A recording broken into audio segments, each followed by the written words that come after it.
Hani. Thank you. My name is Hani. I'm from Somalia. It's all right? Yeah. Most of the people, they ask me, why did you come to this country? What is the reason? And my answer will be, my home didn't save me anymore, and it was happy for me to live. So before I start my speech, I would like to acknowledge and pay respect to the traditional owners of the land, which gave me the safety to stay in this country. So I would like to start with a poem. Like I always read poem. I know it's quite boring. So I would like to start with a poem, so to make it clear for you guys why I'm here today. So this poem is based on so I came to this country with a boat, and it was so hard. And when I reached here, I ended up staying in detention for uncountable months. And then I got a community detention, and I stayed on community detention. Then I got my visa. Later on, still I have to apply for protection and give them the reason why I'm here. So I went to immigration, and I got like bunch of papers like this much, and it was just like to explain why you come to this country. And I thought, I don't want to fill this form because I was feeling since 2013 to 2015, I'm going to write for you a poem and post for you so you can understand why I'm here. So this poem is called Home Want for Me to Live. I didn't want to leave home, but home became a hall of fire. I didn't want to cross the borders, but the sounds of the guns make me to run with no shoes. I didn't want to leave home, but I wanted a safe place. I wanted to save my dignity as a girl. I didn't want to leave my old friends, but all they wanted was to revenge the death of their loved ones. I didn't want to leave my schools, but bullets and bombs was the best experiment we could learn. I didn't want to leave my neighbors, but their homes didn't exist by the time I left. I didn't want to leave the beautiful beaches of my land, but the blood became part of the water. I didn't want to leave home, but home was happy for me to live. I didn't want to travel without parents, but my dad and mom were busy with 6 younger than me.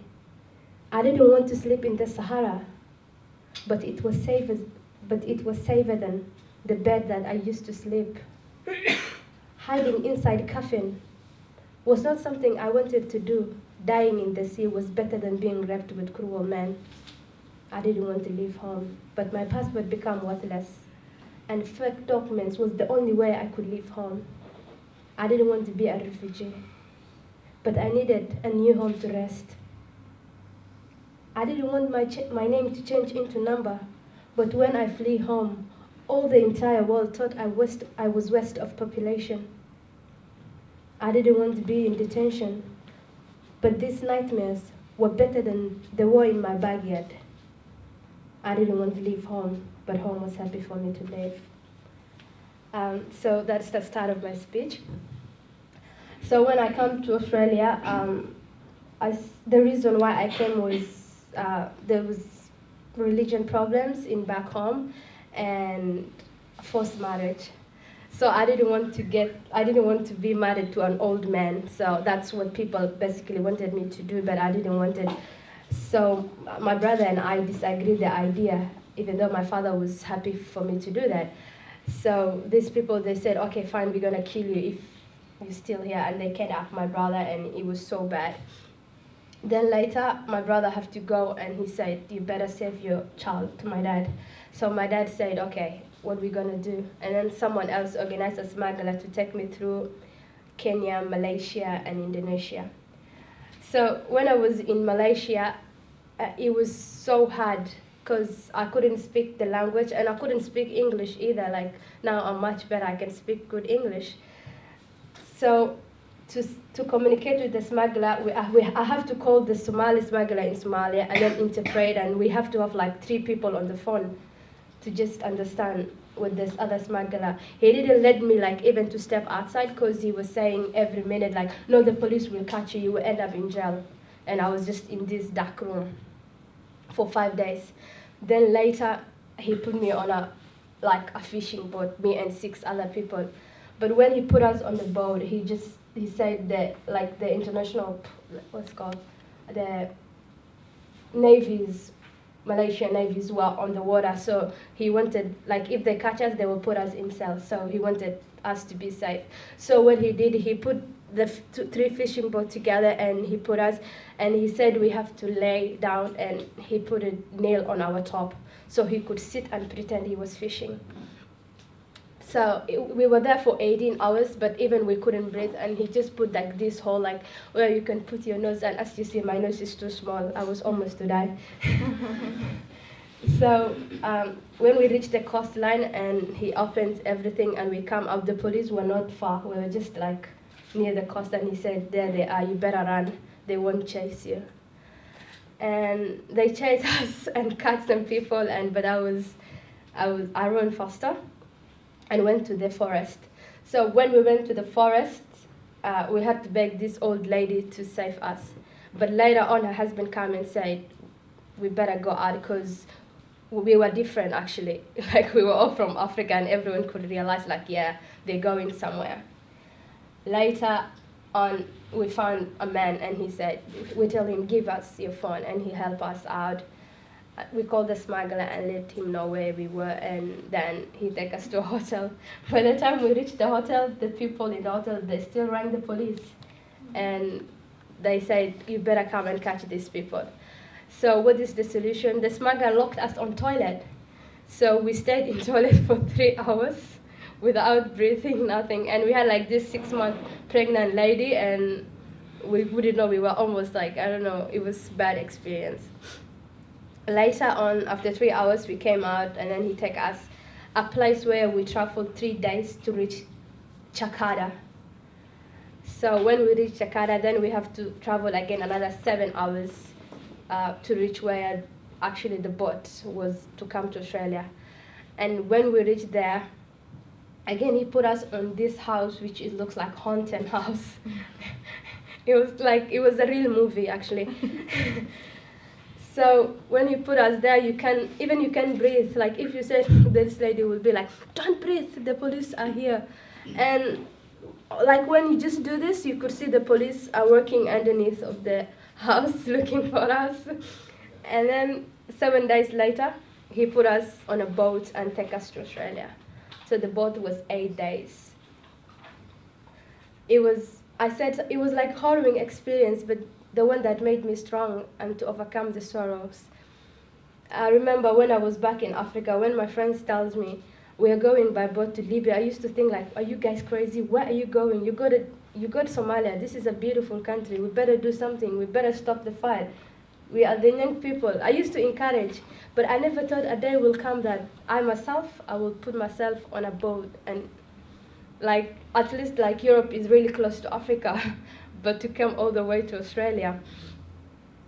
So after 3 days, the boat started leaking, water was coming in, and the crew said, we have to take the water out.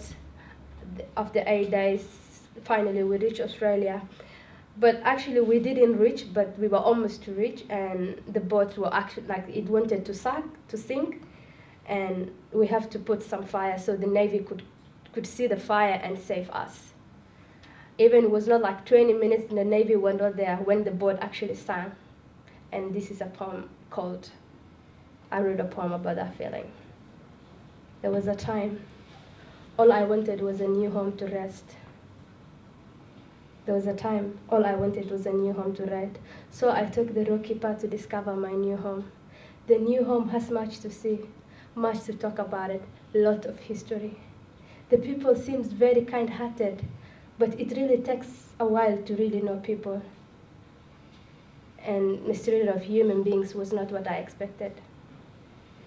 Everything went opposite, and I didn't know if I would survive. There was a time, all I could see was fence full of tears. Young kids said, Ana Za'lan, I'm not in the mood. Man and women harming themselves. When I see this happening, it didn't left any hope for me. The distance that I traveled, all the continents that I crossed, still I didn't get a home to rest. I didn't know where the blue ocean met the blue sky. I felt black was my brightest color. I still have the flashback, the shouting of the people, this boat will sink tonight, this boat will sink tonight. I still have the flashback when the boat actually sank and the waves carried me away. I thought I already died, and these people are following me in heaven. I still have the flashback. But your answer was you will never settle in Australia. I thought to come by boat is a criminal. To seek asylum is a criminal. I believed I was a criminal. But again, wait a minute. Even Captain Cook came by boat in 1770, and all the entire migrants that came after him. You let the convicts and those who poison innocent people to stay. Again, wait a minute. This land didn't belong to you. It was stolen from those who were killed and raped. And now you're telling me you want to put me in detention. But I still wait when I will be free. It's not far away, that beautiful day. But with painful words, I said, give me freedom. Look at my situation. Imagine my problems. Everyone in detention needed freedom. So that poem was the feeling that I felt when I was in the boat. And when I reached Australia, I thought, wow, now I'm on Earth. There's no water. I'm no longer like I was touching the steel of the boat and like the Navy ship and just, wrapping my hand up it and say like, yes, today I made it. I came to the land that I will be treated equal and nobody will ever mistreat me again. But it went opposite and I didn't know if I would survive at the end. But at the moment, I'm happy. And I was in detention for 11 months, then later finished and I went to community detention. And life was good because the positive things that I learned in the immigration detention center was mixed with different cultures, understanding of different religions. By the time I came to Australia, I just knew like one religion and one culture.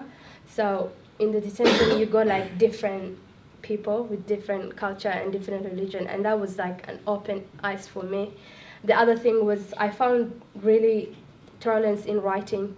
So I was writing everyday poems for Tony Abbott to tell him, sir, I want freedom. Before breakfast, I'll write for him one. And one day, I wrote so like since 11 months in detention, every day I used to write a poem or a letter to the Migration Minister, Tony Abbott too. And one day I got a response and it was so bad. On the first when I opened my email, I was so happy. Oh God, I got an email from the minister office. This is so good. And later it turned like you will never settle in Australia. And I was like, okay, sir, you're my guardian. It doesn't matter. You're my father.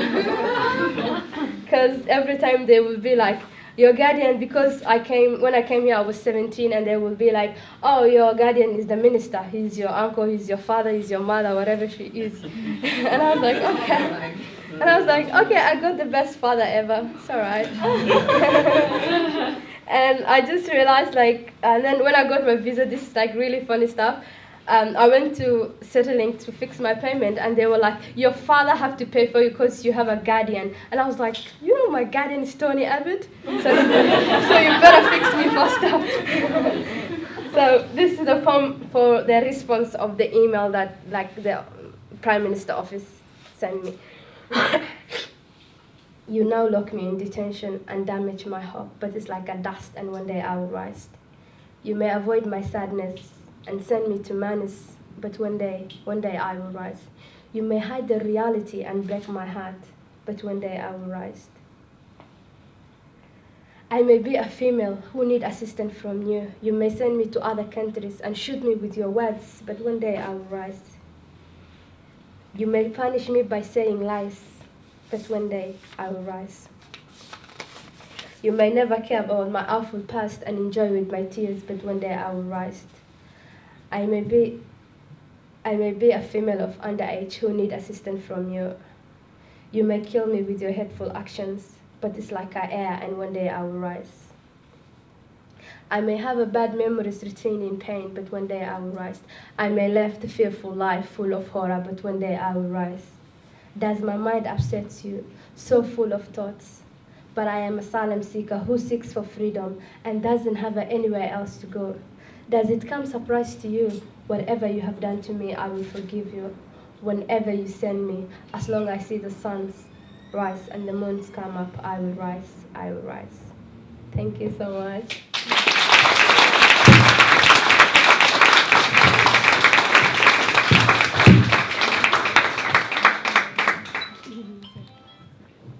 Thank you so much, Hani. My question's for the poet lady from Somalia. Yeah.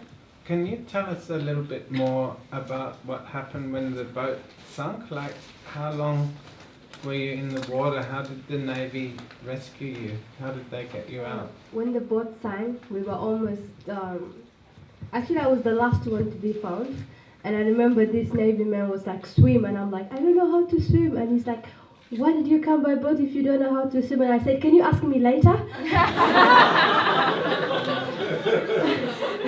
Because I wanted him to ask me later, because I couldn't answer, I was drowning, even though I had, so real, I see, like, I felt my sin, like I was with God. I'm just joking. So, when the Navy called us, we were like 1 hour on the water, floating. But we had a life jacket. But the problem with me was, my friend was so sick, and she was laying on my lap when the man was giving me a life jacket, so I couldn't close it. So, and suddenly the boat sank. And I went down and I drank all this water. And it was so salty, I remember. It was so bad. And that's the time I felt like, I don't know how I felt, because I thought I already died and this man was following me in heaven. I was like, I see people like swimming and shouting, and I was just thinking, wow, you left them on the boat, but still they're following you in heaven. What's wrong with them? Yeah, so we were there for 1 hour, nearly 1 hour, until the last person was come to the Australian, like the ship, and then we were talking to the coastline where we met the department, and they told us, you guys are illegal and you will never settle in Australia. But they didn't tell us like how many days we will be in detention. They just said, you never settle in Australia, and that was it. So we went, they take us to the detention center. I don't remember, it was in Darwin, but I didn't know which detention center was that. And then the next morning, the afternoon, they came and they tell us, because I was 17, and they said, we won't send you somewhere else, you stay here. And in the morning, it was like 5:30 when the circle, you guys know circle, right? Like circle, they're the people who work in the center, knock the door and say, park, park, park, park, like very shouting. And he didn't want to answer any question. And you know, what I thought was, oh my God, they want to send you back to Somalia. And that's what I thought, that was the first thing came to my brain. And I was like, no problem, as long as you breathe, you will reach your goals. That's what I thought. And then they take us to the airport, and they said where they were taking us. They didn't say anything. This man, we asked him, where are we going? And he said, it's against the law, him to tell us where we were going. It was like, I remember when I was in Somalia, so my mother will give me a stick and tell me, take these goats to the place, the cage, and I will do that. So the immigration were treating us like the same as the goats. So we were the animals, and they were good, like Circle had the stick to tell us where to go. So when we reached Christmas Island, they gave us a talk, and that was like, contact your embassy and tell them you are here and you want to go back. And I said, listen, I will stay here forever instead of sending me back to face death, because I didn't want to go back home. I came by boat. I didn't want to die easily. So they said, okay, fine, you will stay here forever if you don't want to contact your embassy. And I thought, like, that's okay. Like, we were 45 people, like all the men, they send them to Manus Island. And then if you're a woman under 25, they will keep you in the detention for medical, whatever. And I was the only person was safe from going to Nauru and Manus Island because I talk too much. And they just thought like I will just say all their secret. I'm just joking. And a week later, they take me from Christmas Island, take me to Darwin. Because I talk too much again, I spoke with the media. And they said, okay, fine, we're going to take you back to Christmas Island. When I got to Christmas Island, I spent 11 months. And I started writing a newsletter. So it was on the thing called CC Weekly. So basically, I thought everyone was depressed and they were hopeless. And I said, I'm going to give you hope. I'm going to give you a newsletter to read. So what I was writing was how many food was supplied per day, how many people had a headache. and how many people were sent to like offshore detentions. And one day I just did like Scott Morrison was taking people in Cambodia, and I include that. And I got a letter saying you start writing propaganda on your newsletter, so you better stop. And I stopped, and like yeah, that's how I came to Sydney. It was just me being talkative. Thanks God.